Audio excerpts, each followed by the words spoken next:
ang mga kwento ng pag-ibig, kwento ng buhay at kwento ng pag-asa dito sa Barangay Love Stories. Love Stories.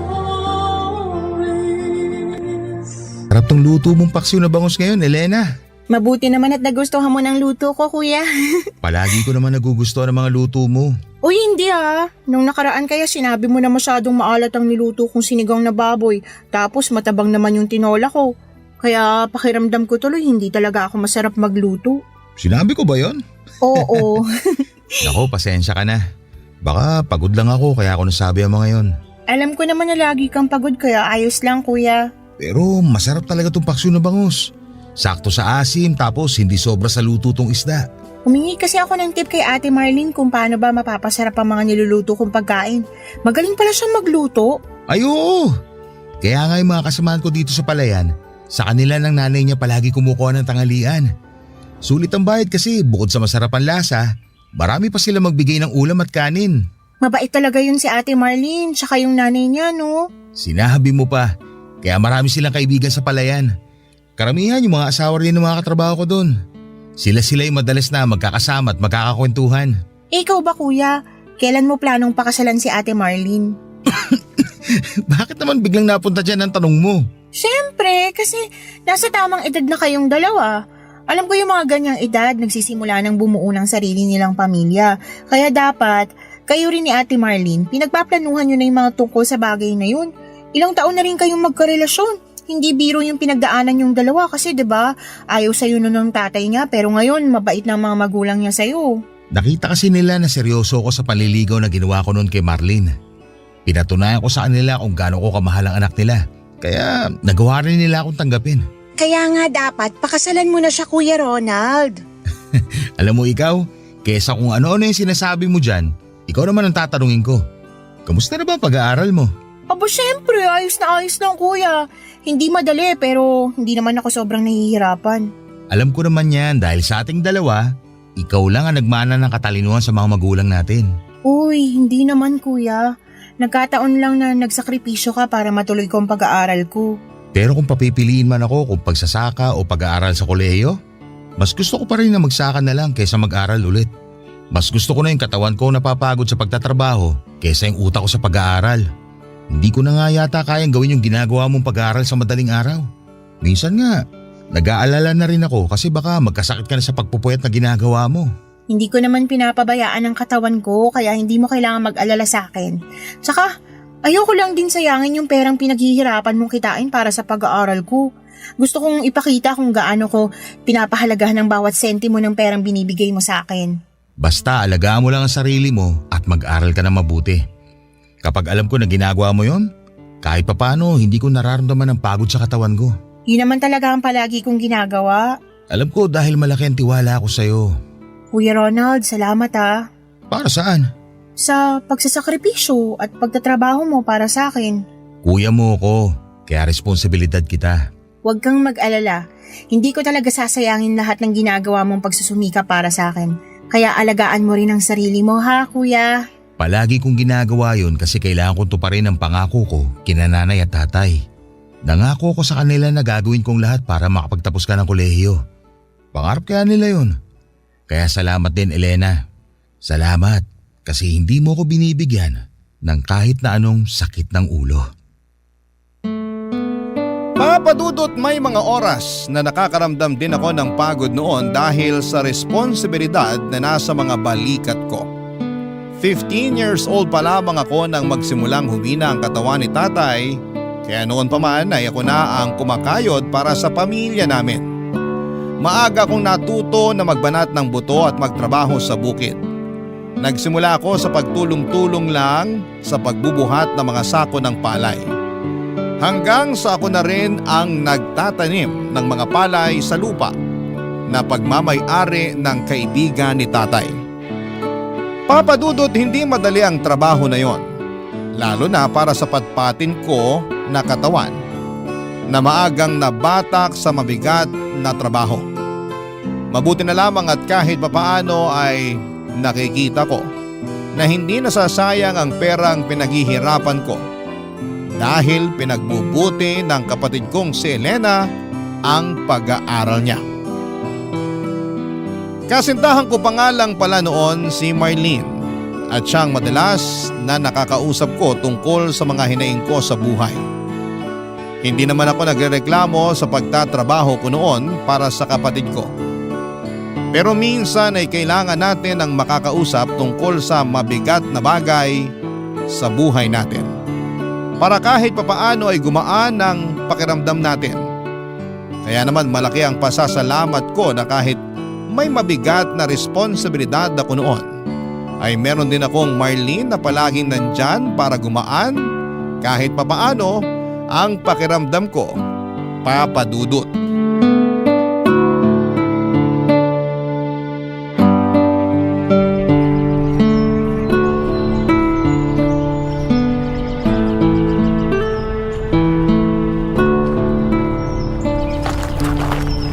Kuya Ronald, nandito na kami ni Ate Marlene. Dala na namin ang pagkain para sa tanghalian mo. Uy, tamang-tama kasi nagugutom na rin ako. Yan ba yung nadala nyo? Dito nyo na ipatong sa malita mesa na to. Sige Ronald, ilalabas ko na rin to mga plato, baso at pagkain na dala ko para sa'yo.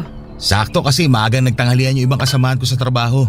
Kaya wala nang ibang makakasabay sa atin ngayon dito sa lamesa. Pasensya na pala kung nahuli ng konti ang paghatid ko sa'yo ng pananghalian mo. Bumili pa kasi ako ng gamot ni tatay sa diabetes niya bago ako nagluto kanina. Ayos lang yun. Kamusta na pala ang tatay mo?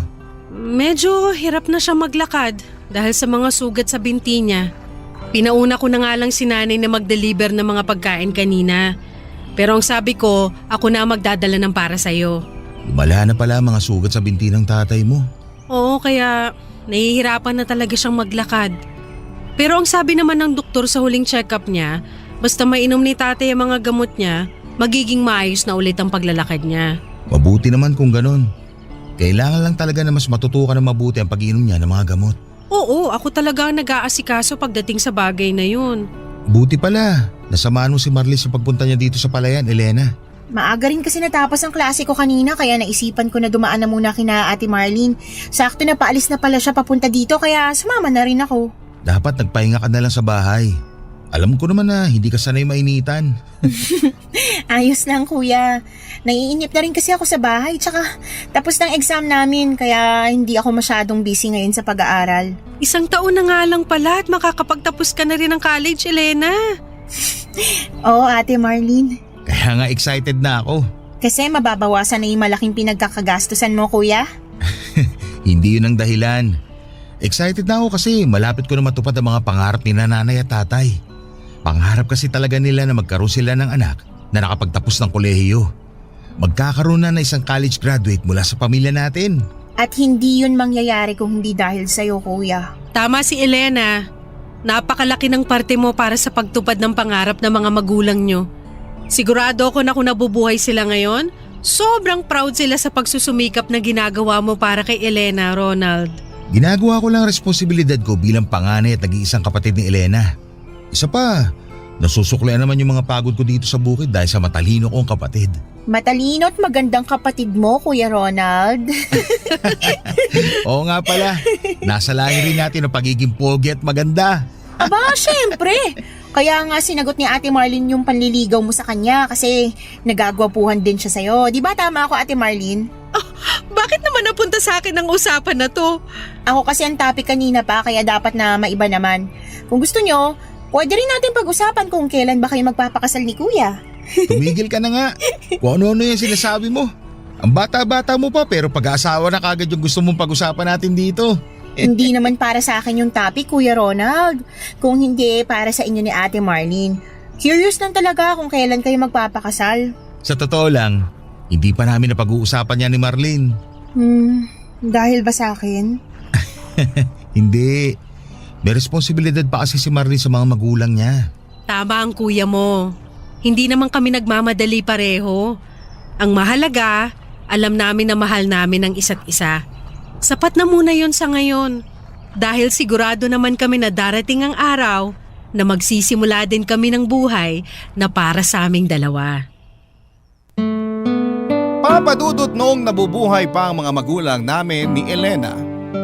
Alam ko na siya talaga ang paborito ng mga ito. Mas minamahal at inaalagaan siya kasi bunso at babae siya. Narinig ko pa noon na siya raw ang mag-aahon sa amin sa kahirapan. Kaya nga sa aming dalawa ay mas pangarap nilang mapagtapos ito ng pag-aaral. Ganon pa man ay kahit kailan ay hindi ako nagtanim ng kahit na anong sama ng loob sa kapatid o mga magulang ko. Kahit pa nga ang huling habilin ni na tatay at nanay noon sa akin bago sila pumanaw ay alagaan kong mabuti, proteksyonan at pagtapusin ko ng pag-aaral ang kapatid kong si Elena. Hindi naman ako umaasa noon na may aahon ako ni Elena sa buhay na meron ako sa oras na mapagtapos ko na siya ng pag-aaral. Hindi ako naghihintay ng kahit na anong kapalit mula sa kanya, Papa Dudut. Ang nasa isip ko noon, ako na lang ang pamilya niya kaya responsibilidad ko siya ano pa man ang mga mangyari. Isa pa ay mabait ang kapatid kong si Elena at wala siyang ginagawa na nagbibigay sa akin ng sakit ng ulo. Masipag siyang mag-aral at alam ko na hindi nasasayang ang bawat sentimong pinaghihirapan ko sa aking pagtatrabaho, Papa Dudut, para sa kanya. Isa siyang kapatid na deserving ng tulong ko, Papa Dudut. Barangay Love Stories. Barangay Love Stories. Papa Dudut, nang mamatay si tatay ay pumayag si Elena na huminto muna siya sa pag-aaral. Sakto kasi na kakatapos niya lamang din ng high school at wala pa akong sapat na pera para maipagpatuloy niya ang kolehiyo. Pero hindi ko naman siya pinagtatrabaho noon. Ang sabi ko ay maghintay lamang siya na makaipon ako ng pangmatrikula niya para sa kolehiyo.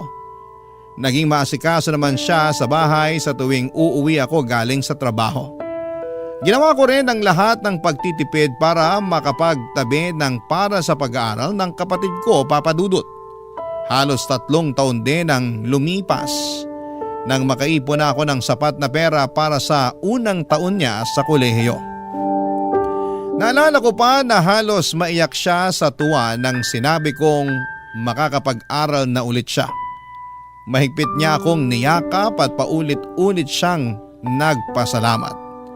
Nangako siya, Papa Dudut, na hindi niya sasayangin ang perang pinag-ipunan ko para sa kanya. At hindi niya rin sisirain ang tiwala ko sa kanya. Bagay na nakita kong ginawa at tinupad niya noon, Papa Dudut. Hindi rin talaga naging madali ang ginawa kong pagpapaaral sa kapatid ko sa kolehiyo. Dahil bawat taon ay dumodoble ang mga gastusin para sa pangmatrikula niya.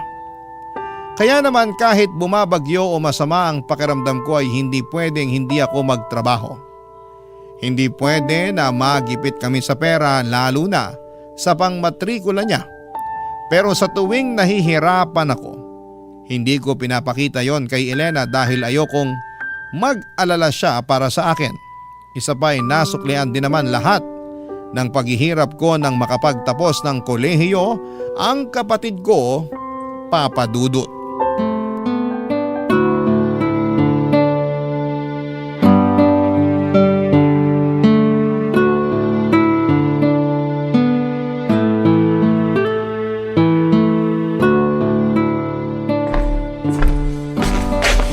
Nandito ka lang pala sa kusina, Kuya Ronald. Tinitingnan ko lang kung marami pa ba itong pagkain na nandito para sa iba pang bisita na darating mamaya. Marami pa yan, Kuya. Ilan lang naman yung kumakain sa sala ngayon, tsaka yung darating pa mamaya. Mga ibang kamag-anak lang din natin halos kasi yung mga kaklase ko may kanya-kanya ring celebration sa mga bahay nila. Sa bagay, pagdating ni Marlene mamaya, may dala rin siyang bilao ng pansit at kakanin. Ay talaga? Ang dami pa pala nating pagkain talaga kung ganun. Pero thank you, Kuya. Nagpakatay ka pa talaga ng biik para lang maipaghanda ako. Siyempre naman, hindi pwedeng hindi natin i-celebrate ang pagtatapos mo ng kolehiyo. Thank you talaga, Kuya, sa lahat ng ginawa mong pagtatrabaho para makatapos ako ng pag-aaral ko. Salamat din kasi sinuklean mo ng maayos na pag-aaral ang lahat ng ginawa ko. Hindi ka lang nakapagtapos ng college, naging cum laude ka pa. Kaya sobrang proud talaga ako sa'yo. Ginawa ko talaga yun para sa'yo. Kasi ayun lang ang kaya kong ibigay na kapalit para sa lahat ng pagpapakapagod mo para sa akin. Alam mo ba kanina nung umakyat tayo ng stage para abutin yung diploma mo? Sobrang nagpipigil akong maluha. Kaya palang sabi mo kanina, sinisipon ka kaya pa na yung pagsinghot mo. Oo, buti nga napigilan ko ang sarili ko na maluha kanina kahit mahirap. Sobrang saya kasi talaga ng nararamdaman ko lalo na nung malaman ko na cum laude ka pala. Hindi ko talaga kaagad sinabi sa'yo para masurpresa kita. Gusto ko kasi na ibigay yun na regalo sa'yo. At nagawa mo yun, Elena. Yun ang pinakamasayang regalong natanggap ko sa buong buhay ko. Basta, ako naman ang babawi sa'yo, kuya. Hindi mo kailangan gawin yun. Susuklian ko lahat ng ginawa mong pagsasakripisyo para sa akin.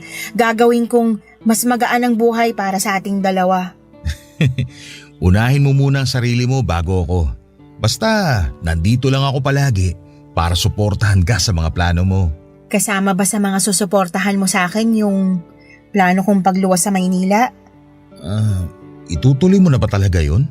Oo, kasi sa susunod na buwan, luluwas na rin ng Maynila yung kaklase ko na kasabay kong gumraduate. Sabay sana kami maghahanap ng trabaho doon. Sa Maynila din kasi nakatira ang tita niya, kaya may matutuluyan kami doon.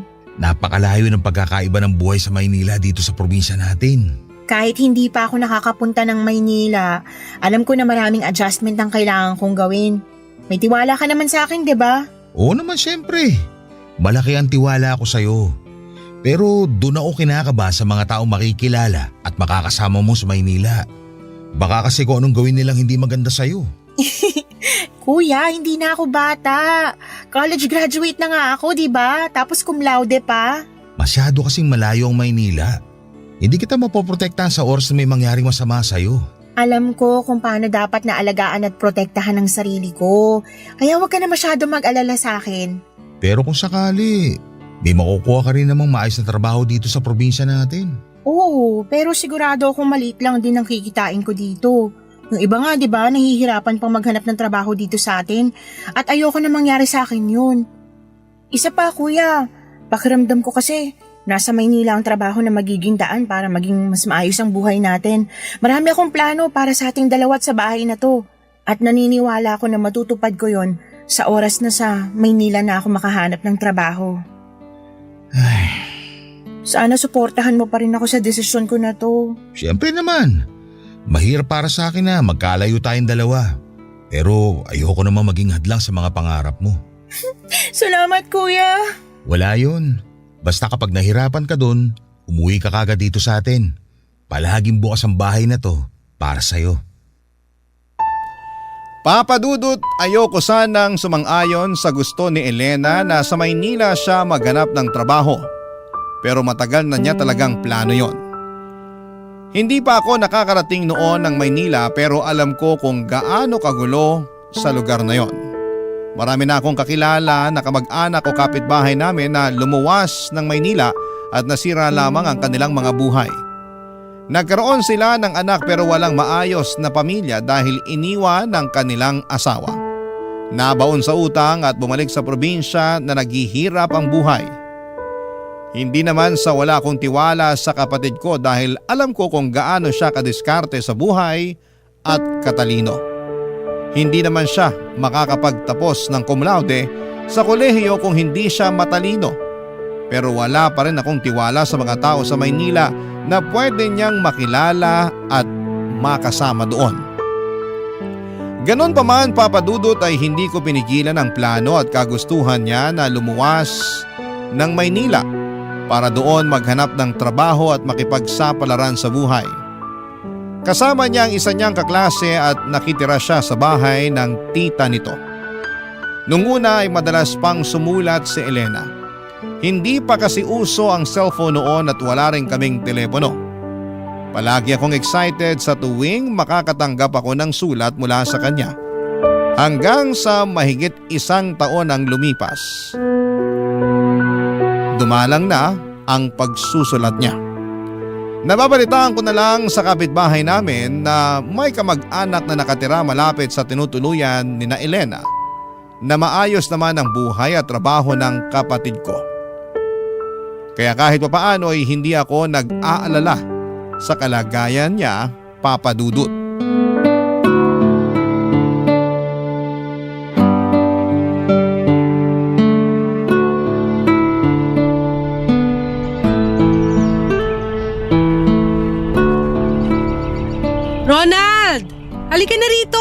tanghalian ka muna. Sige, papunta na ako dyan. Ay, napakainit ang panahon. Oo nga eh. Eto, may dala akong face towel. Akin na yung hawak mo kasi mukhang masyado ng basa ng pawis yan. Ay, salamat. Ito, iba talaga ang init ng araw ngayon kumpara nung nakaraang taon. Sinabi mo pa. Parang kada taon mas tumitindi talaga ang init ng panahon. Uminom ka muna ng tubig. Oh, Buti malamig tong dinala mong tubig para sa akin. sinadya ko talaga yan. Kasi alam ko na ibang pagod mo ngayon dito sa bukid. Galit na galit kasi talaga yung araw oh. Kahit nga nakapayong ako habang naglalakad kanina papunta rito, pakiramdam ko napakalapit lang ng araw sa nilakaran ko. Oh, eto na ang plato mo na may kanin at binagoong ang baboy. Salamat, Marlene. Mukhang mapaparami ako ng kain ngayon kasi binagoong ang baboy pala tong niluto mo ngayon para sa akin. Alam ko kasi na paborito mo yan. At isa pa, matagal na akong hindi nakakapagluto ng ganyan. Kilalang kilala mo na talaga ako ah.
Syempre naman kasi mahigit 3 taon na tayong magkarelasyon.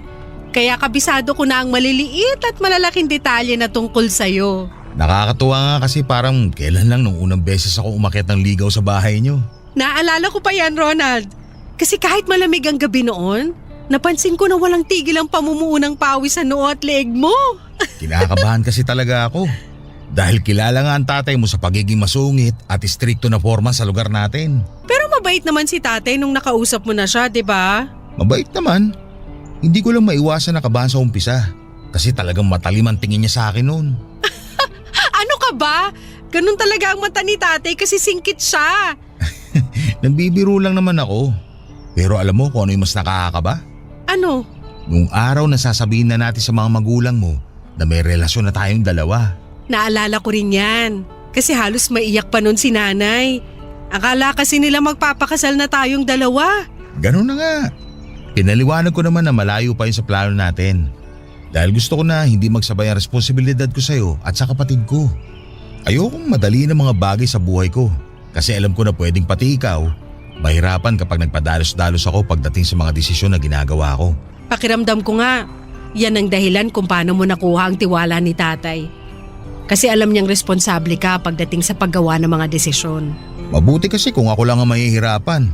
Maapektuhan din kasi yung kapatid ko at yun ang ayokong mangyari. Teka, kumusta na pala si Elena? Mukhang maayos naman siya.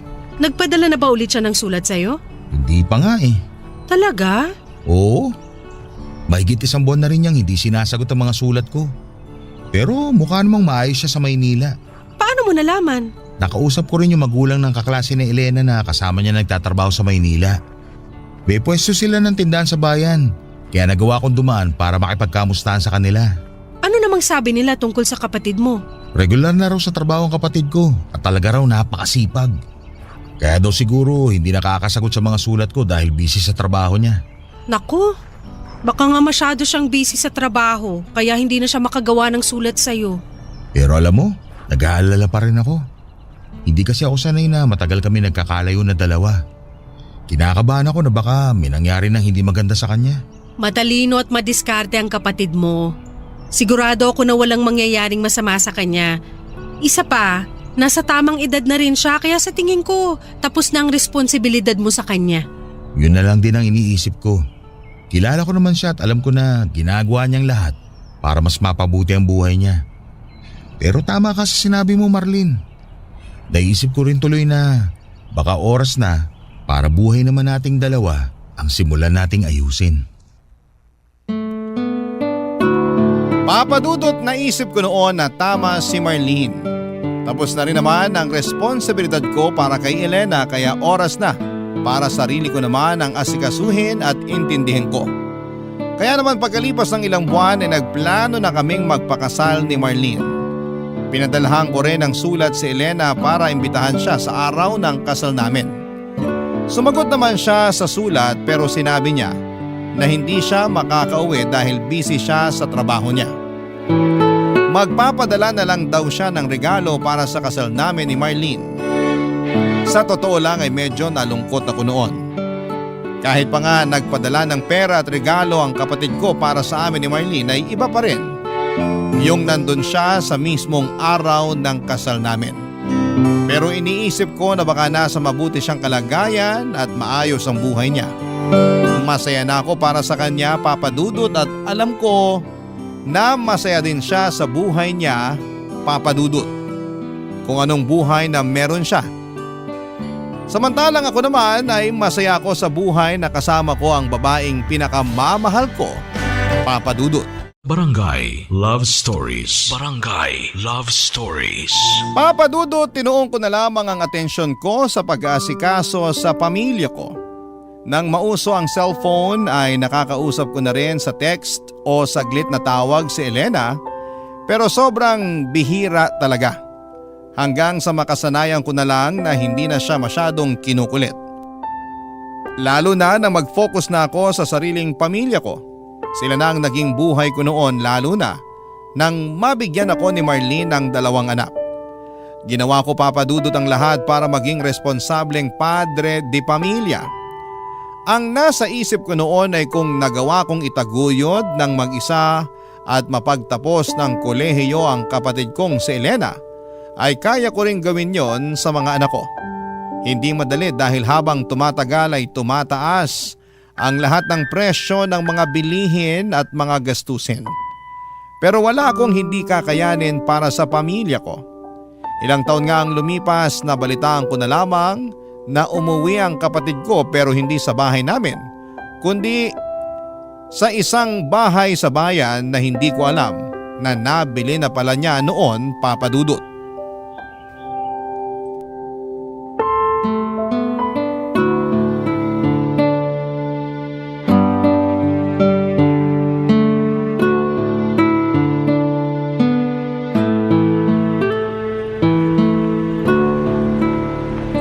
Ang alam ko, malapit na dito yung address ng bahay ni Elena.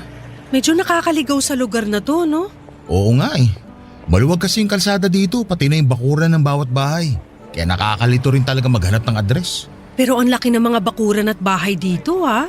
Napansin ko rin yan. Mahal siguro kahit maliit na lote lang dito. Mukha nga, Ronald. Halatang asensado na talaga ang buhay ng kapatid mo. Natutuwa nga ako kasi kahit matagal na akong walang naging balita mula sa kanya, nakita ko naman talagang naging maayos ang buhay niya. Mabuti nga kahit paano natuto ka na rin gumamit ng cellphone. Pinag-aralan mo talaga mula nung makuha mo ang number ni Elena doon sa magulang ng dati niyang kaklase. Oo, kasi mas mabilis ang komunikasyon doon kaysa sulat. Ayun nga lang, hindi rin masyado nagre-reply itong si Elena kapag nagte-text o nangungumusta ako. Pero alam ko naman busy siya, kaya nga ilang taon na rin siyang hindi nakakauwi dito sa probinsya natin. Sa tingin mo, Ronald, ayos lang talaga na pumunta tayo ngayon sa bahay niya?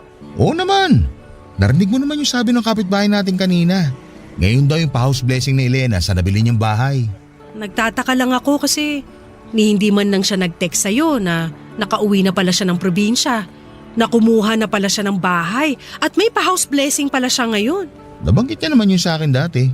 Alin sa mga sinabi ko? Yung plano niya na pag-uwi dito sa probinsya natin. Kailan niya naman nabanggit yun? Matagal na rin siguro, may ilang buwan na nakakalipas. Nakalimutan ko lang sabihin sa'yo. Pero sana, sinabi niya rin yung tungkol sa pagbili niya ng bahay. Kita mo nga, pati ikaw nagulat nang malaman mong nakauwi na siya at doon na siya dumiretso sa bagong bahay niya. Ang buong akala pa naman natin doon siya sa bahay natin titira. Hayaan mo na kasi mukhang marami rin talaga siyang inasikaso bago siya umuwi dito sa probinsya. Ang mahalaga, makikita na ulit natin siya. Sa susunod na punta natin, isama natin ang mga bata. Sigurado ako na sabik na rin si Elena na makita at mayakap niya ang mga pamangkin niya. Teka, mukhang nandito na tayo. Ito na ba yung bahay niya? Oo, nakasulat dito sa gate yung address na binigay ng kapitbahay natin. Mukhang ito na nga kasi kita mula sa mga nakabukas na bintana na maraming tao sa loob ng bahay. Tara, pumasok na tayo. Ronald, sandali lang. O bakit? Anong problema? Dito na lang muna tayo sa may gate. Tapos i-text mo na lang si Elena sa cellphone niya. Naku, wala na akong load na pantext o pantawag sa number niya. Pumasok na tayo kasi sigurado naman ako na inaasahan niya rin ang pagdating natin. Pero kasi baka lang… Parang si Elena yung lumabas ng bahay na nakabistidang asul ah. Si Elena nga! Elena! Elena! Si Kuya Ronald mo to! Kuya Ronald? Oo, ako nga to! Kasama ko si Ate Marlene mo! Teka lang, puntahan ko na kayo dyan sa may gate. Sabi sa'yo, di ba? Welcome na welcome tayo sa bahay ng kapatid ko. Elena, kapatid ko! Sobrang namiss kita. Payakap nga ako. Pasensya na. Hindi ko napigilan ang sarili ko na yakapin ka. Ayos lang, Kuya Ronald. Kumusta pala kayo? Ayos lang kami ng hipag mo. Yung dalawang pamangkin mo, hindi lang namin naisama kasi pumasok sa school. Ikaw, Elena, kumusta ka na? Eto, medyo tumaba pero maayos naman ako. Maayos naman ang buhay ko. Halata nga na maayos ang buhay mo kasi malaki yung bahay na nabili mo. Pinag-ipunan ko talaga yan. Tapos sakto naman na nag-abroad na yung dating nakatira dyan kaya naibenta sa akin na mas mababang halaga. Paano niyo pala nalaman kung saan ako nakatira? Yung nanay ng dati mong kaklase na kasabay mo lumuwas na Maynila noon ang nagsabi sa akin at nagbigay ng address mo. Nabanggit niya nga rin na ngayon yung pa-house blessing mo eh. Oo, pero tapos na yun kanina pa.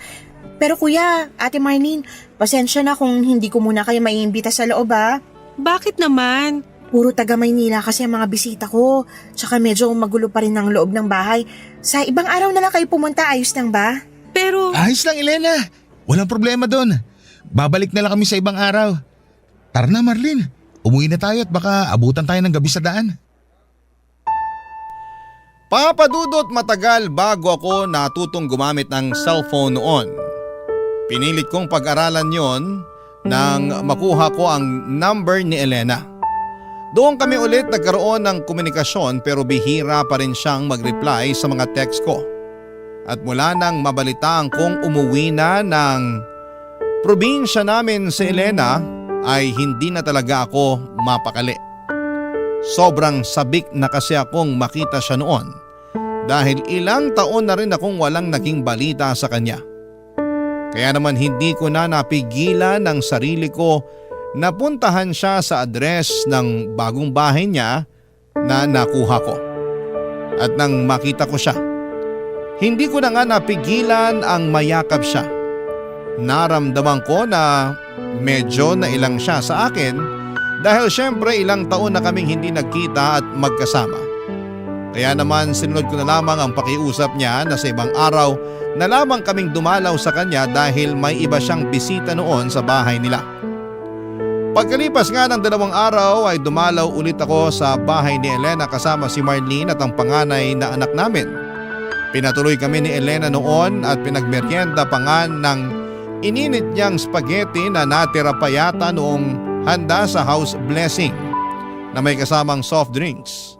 Napakalaki talaga ng pinagbago ng itsura ng kapatid ko at masasabi ko na talagang umasenso na ang buhay niya. Dahil kompleto halos ang appliance sa loob ng bahay niya. Nagkamustahan kami at sinabi niya na doon na raw siya ulit sa probinsya namin maninirahan dahil balak niyang magtayo ng malaking grocery store. Nagulat din ako, Papa Dudut, nang sabihin niya na kung papayag raw ako ay plano niyang pag-aralin ang panganay kong anak ng grade 4. Sasagutin niya lahat ng baon, gamit at kung ano paman ang kailangan ng anak ko. Nagdalawang isip ako pero sa huli ay pumayag ako sa gusto niyang mangyari. Maayos naman ang naging usapan namin na doon muna sa kanya titira ang anak ko kapalit ng pagpapaaral niya dito. Nakakadalaw pa kami sa kanya noong unang mga linggo at buwan. Hanggang sa isang araw na dumalaw ulit kami doon ni Marlene ay nagulat ako nang makita ko na hinahampas at sinasabunutan ng kapatid ko ang anak ko. Hindi po ako makapaniwala sa mga nakita namin. Kaagad kong hinila ang anak ko at sinabi kong mauna na siya sa sakay ng tricycle at doon na lamang kami hintayin ng nanay niya, Papa Dudut.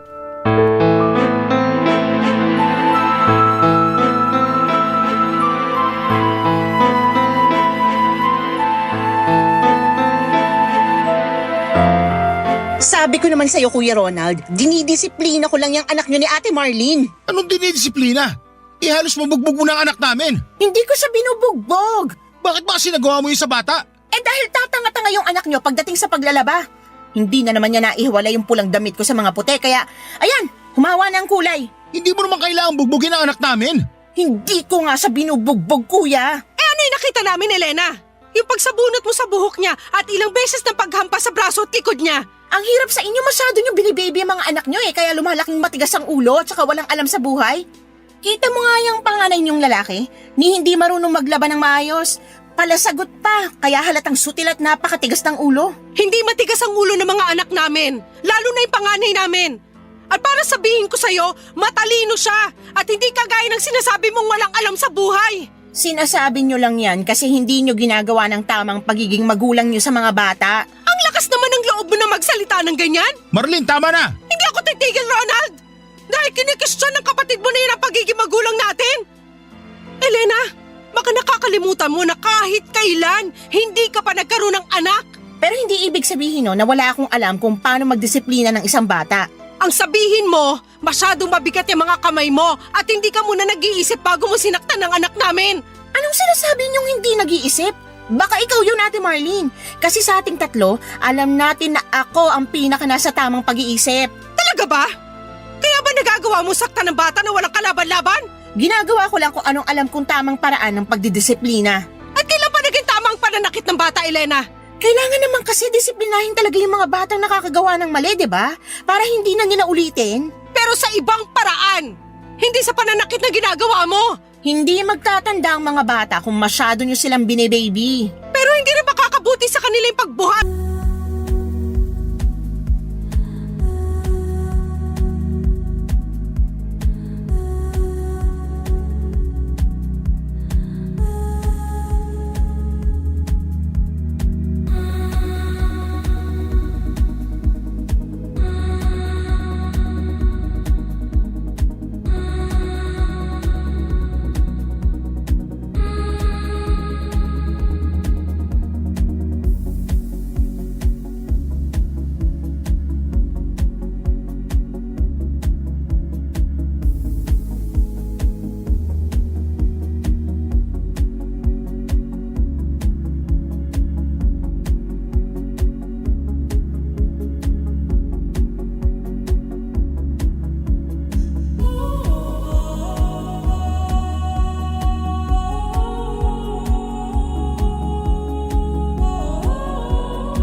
maghugasan sila ng kamay.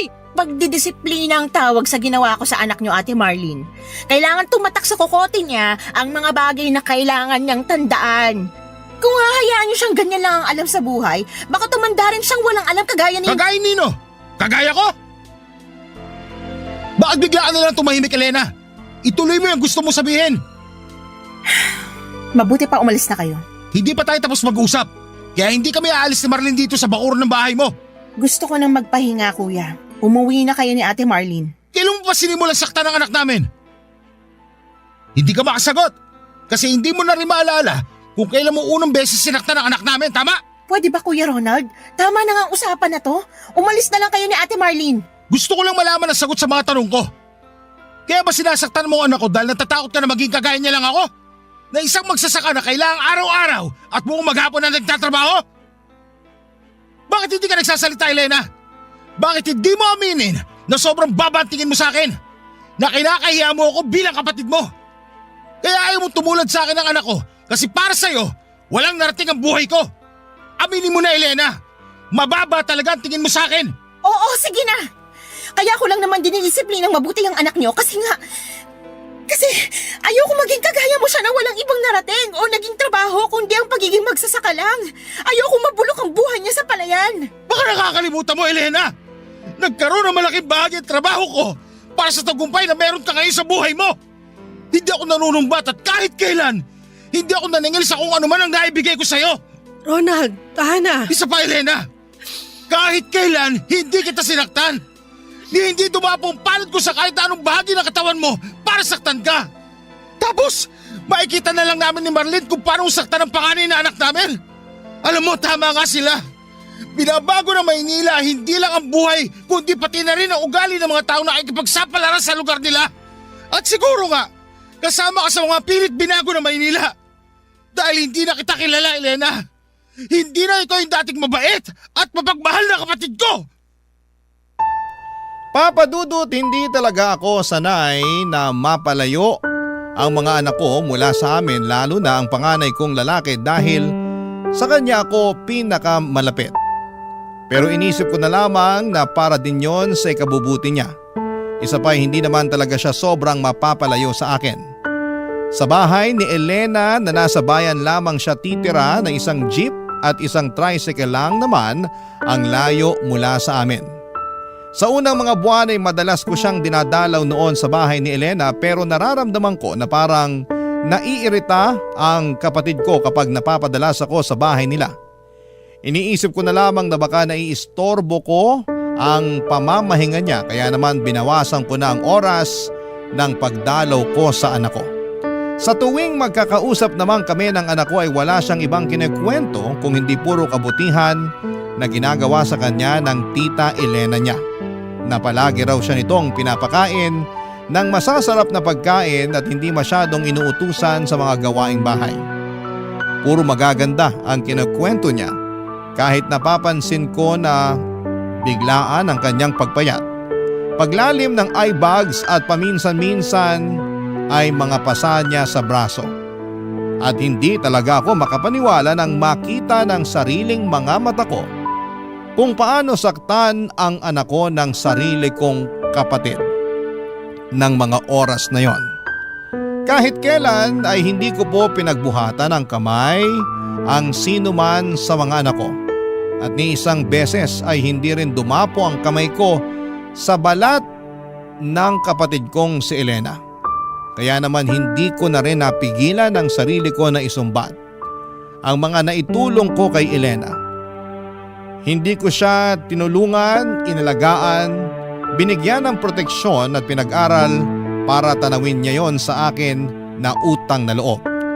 Ginawa ko lahat ng yon kasi mahal ko siya bilang kapatid ko at akala ko ay ituturing niya rin na pamilya ang pamilya ko pero nagkamali ako. Nang makauwi kami ng bahay ng asawa at anak ko ay doon sa amin kinuwento ng panganay naming anak kung paano siya pagmalupitan ni Elena. Dahil sa pangarap niya at alam niyang pangarap din namin na mga magulang niya na makapagtapos siya ng pag-aaral. Tinis niya ang lahat ng yon. Konting pagkakamali lang daw kagaya ng ilang minuto na maunang magising sa kanya si Elena, hindi makapagluto ng hapunan para dito maiwan ng walis tambo sa may tabi ng sofa at kung ano-ano pang mga maliliit na bagay ay hampas, batok sa bunot at iba pang pisikal na pananakit kaagad ang natatamo niya.